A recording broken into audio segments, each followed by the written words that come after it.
Exactly बिल्कुल सही बात है। अब आते हैं यहाँ पर दूसरी वाली न्यूज़ की तरफ। बिल्कुल सही है प्रतीक। दूसरी वाली जो न्यूज़ है वो क्या है? Again China. क्या किए हैं भैया? आओ बात करते हैं। 3 रिमोट सेंसिंग सैटेलाइट लॉन्च करी हैं। एक तो वैसे ही इतना प्रदूषण हो रहा है, ऊपर से इनकी सैटेलाइट लॉन्च होना बंद नहीं हो रही है। पता नहीं इतनी सैटेलाइट का क्या करेंगे। खैर देखिए, सवाल में आपसे पूछा जा रहा है कि ये बताइए अभी हाल ही में इसमें से कौन सी ऐसी कंट्री है जिसने 6 नवंबर को जियांग सैटेलाइट लॉन्च सेंटर से 3 सैटेलाइट को लॉन्च किया है। आप आंसर करो, तब तक यहाँ पे हम बात कर लेते हैं यूके के बारे में। सुनिए, यूके जो है ना, ये सबसे पहला यहाँ पे ऐसा देश बन गया है जिसने किस चीज की शुरुआत कर दी है? पिल्स की। क्या पिल्स है मैम? है मैम को समझ नहीं आया? हाँ बता रहे ना। सुनो, कोरोना वायरस की जब हम बात करते हैं तो आप सबको पता है कि वैक्सीन का इस्तेमाल किया जाता है, जिसमें क्या होता है, इंजेक्शन दिया जाता है। एक दूसरा हमारे देश के अंदर डेवलप हुआ था ड्रग। कौन सा वाला? वो पाउडर्ड फॉर्म वाला। जिसको किसने डेवलप किया था? जिसको डेवलप किया गया था डीआरडीओ के द्वारा। कुछ याद आया? डीआरडीओ ने क्या किया था? उसको डेवलप किया था, राइट। अब क्या हुआ यहाँ पे कि भैया अब यहाँ पे गोलियां बनाई गई हैं। क्या करी गई है? गोलियां बनाई गई हैं। और ये जो यहाँ पे दवा बनाई गई है, ये पहली बार, ध्यान से सुनना, पहली बार ऐसा कोई देश जिसने क्या किया है? गोलियों का इस्तेमाल शुरू किया है। मैम कौन है ये देश? तो ये देश है यूके। कौन है? यूके। अच्छा मैम, ये बनाई किसने? तो ये बनाई गई है यूएस की एक कंपनी जिसका नाम है मर्क। इनके द्वारा इसको बनाया गया। मैम इसका नाम क्या है? तो इसका नाम लिख लीजिएगा। हो सकता है पूछा जाए, हो सकता है ना पूछा जाए, कोई बहुत इंपॉर्टेंट नहीं है, लेकिन फिर भी फॉर नॉलेज आपको पता होना चाहिए कि ऐसा कुछ है। ठीक है, क्या नाम है इसका? इसका नाम हो जाएगा मोलिपिराविर। क्या नाम है? देखो मॉलिक्यूल होता है ना, मॉलिक्यूल, उससे मिलाकर इसको याद कर लो, आसानी से याद हो जाएगा, राइट। तो इसका आंसर क्या बनेगा? चाइना। और यूके के बारे में जो न्यूज थी वो मैंने आपको बता दी। अब जरा बात करते हैं कि चाइना ने किया क्या है। ध्यान से सुनना, इनके कांड ना खत्म हो रहे हैं। सुनिएगा, चाइना ने यहाँ पर क्या किया है? 3 एक साथ अपनी सैटेलाइट्स लॉन्च करी। कितनी? 3। क्या करेंगे? रिमोट सेंसिंग है। Ma'am what do you mean by remote sensing?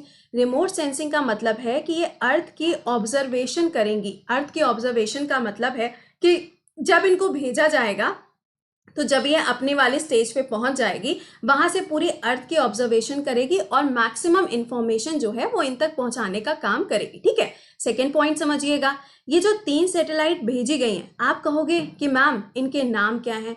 Actual में इनके कोई नाम नहीं है। इनके लिए एक अलग से ग्रुप बनाया गया है और ये ग्रुप का नाम क्या है? येगोंग। क्या नाम है? येगोंग। अगर आपसे पूछा जाए कि 3 सैटेलाइट अभी हाल ही में लॉन्च करी गई हैं, नहीं रोहित, उड़ाने की जरूरत नहीं है चाइना को बिल्कुल भी, क्योंकि आप भी जानते हो बेचारों को इस बार दिवाली पे बहुत बुरा वाला झटका लगा है, क्योंकि हम लोगों ने वो झिलमिल वाली लाइट का इस्तेमाल ही नहीं किया। समझ रहे हो? आज लेट हो गए, कोई बात नहीं। तो यहाँ पे थोड़ा ध्यान दीजिएगा। ये गोंग नाम का क्या है? इनका 3 सैटेलाइट एक साथ लॉन्च इन्होंने करी हैं।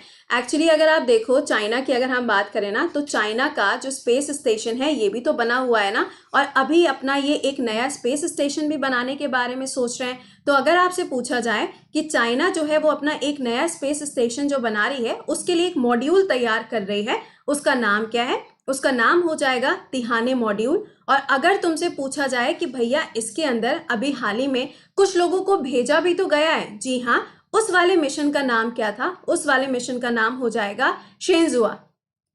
क्या नाम है? शेंजुआ 12। तो ये कुछ पॉइंट हैं जो आपको याद रखने हैं। पहला पॉइंट क्या हुआ? 3 सैटेलाइट एक साथ लॉन्च करी हैं जो कि अर्थ ऑब्जर्वेटरी की तरीके से काम करेगी। दूसरा, कौन सी वाली कैटेगरी की है? ये गोंग कैटेगरी की है। थर्ड पॉइंट हो जाएगा कि चाइना अपना खुद का क्या कर रही है? एक इंटरनेशनल लेवल पर अपना स्पेस स्टेशन बनाएगी और इसके लिए इन्होंने अपना मॉड्यूल डेवलप किया है। ये जो मॉड्यूल डेवलप किया गया इसका नाम क्या है? तिहाने। और अगर कहा जाए कि इसके ऊपर अभी हाल ही में कुछ लोगों को भेजा गया है, तो उस मिशन का नाम क्या है? शेंजुआ 12 उस मिशन का नाम हो जाएगा। सवाल, मेरा क्वेश्चन आपसे ये है कि ये जो चाइना है ना, इनका खुद का जो अपना ये पूरा मिशन है, जैसे हमारा इसरो है, उसी तरीके से इनका वाला जो ये मिशन है, अगर मैं कहूं कि इसकी शुरुआत कब से हुई है, या फिर चाइना का स्पेस प्रोग्राम ये शुरू कब से हुआ है, कमेंट बॉक्स के अंदर इसकी तारीख लिख कर बताओ। खुशी तो देखो। एग्जैक्टली, बहुत बुरा नुकसान इनको हुआ है। तो अच्छी बात है ना, हमें क्या करना है? सोनाली बिल्कुल सही। चले अब चलते हैं कुछ सवालों की तरफ, लेकिन मुझे फटाक से आंसर करके बताओ जो मेरा सवाल है। सुनिए, सवाल में आपसे कहा जा रहा है कि इंडिया की सबसे पहली सैटेलाइट कौन सी थी जिसको लॉन्च किया गया था। ध्यान दीजिएगा, यहाँ पे लॉन्च पूछा जा रहा है आपसे। कोई ना बता पाया अभी तक, चलो हम ही बता देते हैं। चाइना ने अपना जो ये स्पेस प्रोग्राम शुरू किए थे, ये शुरू किए गए हैं कब? 1970 में। कब? 1970 में शुरू किए गए। और अब की बार जो इन्होंने अपनी सैटेलाइट भेजी है, सब अगर हम मिला दें तो अब तक 396 सैटेलाइट्स ये लॉन्च कर चुका है। बाप रे, कितनी? 396 सैटेलाइट ये अपनी आज तक लॉन्च कर चुका है। ठीक है बेटा, वो 13 वाला बाद में आया है, ये 12 वाला है जो क्या गया था, जो लोगों को लेके गया था, वो 12 वाला है। ठीक है, 12-13 की इनकी सीरीज चलेगी। श्रीकांत, ओके, इसका आंसर क्या बनेगा? आर्यभट्ट। और ये कब लॉन्च करी गई थी? 1975 में इसको लॉन्च किया गया था। मिस टू करेक्ट है। अगले सवाल पे आइए। क्वेश्चन में आपसे कहा जा रहा है कि अर्थ ऑब्जर्वेशन के लिए इनमें से कौन सी ऐसी सैटेलाइट है जिसको इसरो के द्वारा 2005 में लॉन्च किया गया था। तो इसका करेक्ट आंसर क्या बनेगा? कार्टोसैट 1। गाइस प्लीज याद रखिएगा, ये बहुत इंपॉर्टेंट है क्योंकि ये ओशियन का भी ऑब्जर्वेशन करती है, यानी कि ओशियंस में भी क्या क्या चीजें हो सकती हैं, कहाँ साइक्लोन आ सकता है, इन सब का डेटा भी क्या करेगी, ये अपने पास तैयार रखती है। ठीक है, अगला कहा जा रहा है कि इसमें से ऐसा कौन सा वाला आपका आप कह सकते हो कि वेपन है, स्पेस वेपन है, जिसका इस्तेमाल क्या होगा? मिलिट्री पर्पस के लिए किया जाएगा। तो इसका आंसर क्या बनेगा? एसैट इसका आंसर बनेगा। ध्यान रखिएगा कि ये सारे के सारे इसरो से जुड़े हुए हैं। अगला सुनो, अगला लिखा हुआ है IRNSS। कहा जा रहा है कि इसका फुल फॉर्म क्या है। अभी मैंने आपको कुछ दिन पहले बताया था किसके बारे में? सोलर ऐप के बारे में। और ये जो सोलर ऐप है ये किसने डेवलप किया? इसरो ने डेवलप किया, जिसके अंदर क्या होगा? 3 सैटेलाइट का इस्तेमाल किया जाएगा। कुछ याद आ रहा है? तो बस यहाँ पे आपको बताना है इसका फुल फॉर्म क्या है। तो इसका फुल फॉर्म होगा Indian regional navigation satellite system. और ये लॉन्च कब हुआ था? 2014 में। दिव्या बिल्कुल सही है। अगला सवाल देखिए, मार्स ऑर्बिटर मिशन जिसे हम कहते हैं मॉम, मूवी सबने देखी होगी। कहा जा रहा है कि बताइए तो इसका दूसरा नाम क्या है? तो इसका नाम क्या हो जाएगा? ऑब्वियस है, मंगलयान इसका नाम बनेगा। गगनयान मिशन जो है, बोला तो गया है कि इसको दिसंबर 2022 तक लेके जाएंगे, लॉन्च हो जाएगा, बट अभी पॉसिबिलिटी ये है कि ये 2023 के अंदर लॉन्च किया जाएगा। ठीक, चलो अच्छा, नेक्स्ट क्वेश्चन पे आओ। कहा जा रहा है इमेज है, इसको कब लॉन्च किया गया? तो इसका आंसर बनेगा इसको अभी हाल ही में 2019 में लॉन्च किया गया। अगर मैं तुमसे कहूं कि सन की स्टडी के लिए इसरो अपना एक मिशन लॉन्च करेगा जो कि काफी लंबे टाइम से क्या पड़ा हुआ है? पेंडिंग पड़ा हुआ है, तो उसका नाम क्या होगा? आदित्य L1। क्या नाम है? आदित्य L1। अब आपके 2 स्पेशल क्लासेस रहेंगे। अभी यूपीएसआई के लिए जो IPC वगैरह है, ARO में भी आ सकता है, क्वेश्चन बन सकता है। ये आपको हम पढ़ाएंगे 10:30 बजे ऑन अनअकैडमी।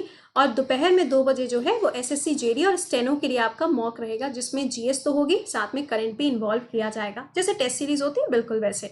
अगर आपने आज तक ज्वाइन नहीं किया है मुझे अनअकैडमी पे, तो वीडियो के डिस्क्रिप्शन में लिंक लगा हुआ है, you can follow me there, या फिर आपको टेलीग्राम से लिंक मिल जाता है। इसके happy Chhath Puja to all. इसके अलावा अगर आपने पेड बैचेस को ज्वाइन नहीं किया है तो आप ज्वाइन कर सकते हो। पेड बैचेस आपके लिए 10 तारीख से नया बैच स्टार्ट होगा, जिसमें एंशिएंट और मेडिवल हिस्ट्री सबसे पहले स्टार्ट होगी। यहाँ पे आपको सारी चीज़ें रिजॉल्व होती हैं, लाइव क्लासेस है, वीकली टेस्ट होता है, एवरीथिंग विल बी देयर। 10 तारीख से आपका GS का नया बैच स्टार्ट होने जा रहा है। और आपके जो संगी साथी लोग हैं उनको एक चीज़ ज़रूर से समझाइए, रिवीजन कर लो भाई, समय जा चुका है। अब मतलब वो टाइम नहीं बचा है कि यहाँ पे खेल कूद में सारा काम निकल जाएगा, नहीं, ऐसा नहीं है। ठीक है, ओके चलिए अच्छा। इसके अलावा जब आप इस बैच को ज्वाइन करेंगे तो ध्यान रखिएगा कोड क्या यूज़ करना है। कोड विल बी कृति10 और इसका जो लिंक है वो आज आपको शेयर हम कर देंगे। रंजीत, रुपेश, बुद्धिराम, ओके निकिता, तो ये कोड के साथ में आप इसको ज्वाइन कर पाओगे, आपको 10% ऑफ मिलेगा। SSC कॉम्बैट हर संडे को होता है। रेज योर हैंड का option and report and win के ऑप्शंस भी आपके लिए अवेलेबल है ओनली ऑन अनअकैडमी। तो चलो मिलते हैं कितने बजे? 10:30 बजे। कितने बजे? 10:30 बजे। और जो सवाल तुमको दिया गया है होमवर्क के लिए वो कमेंट बॉक्स में जरूर से मेंशन किया करिए। टिल देन खुश रहिए, मुस्कुराते रहिए, कीप लर्निंग, कीप रिवाइजिंग।